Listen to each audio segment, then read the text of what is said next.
Кумитаи ҳолатҳои фавқулода аз селҳо дар қаламрави кишвар хабар дод.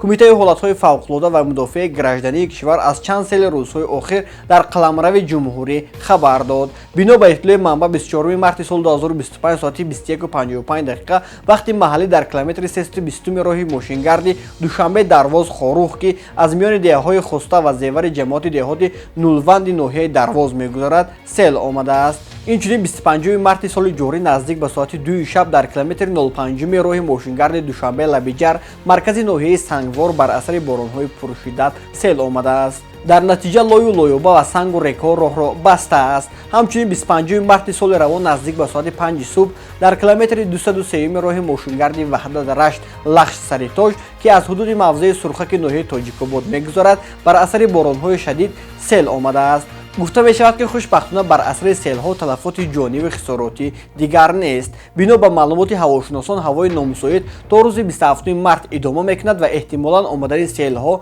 резиши сангу рег дар роҳҳои кӯҳӣ ва лағжиши тарма зиёд аст. Пардифен ҳаб ҳангоми дарди сар, дарди буғум ва дандонҳо тавсия дода мешавад. Пардифен аз ширкати Вегафарм. Пардифен ҳабро аз дорухонаҳо пурсон шавед.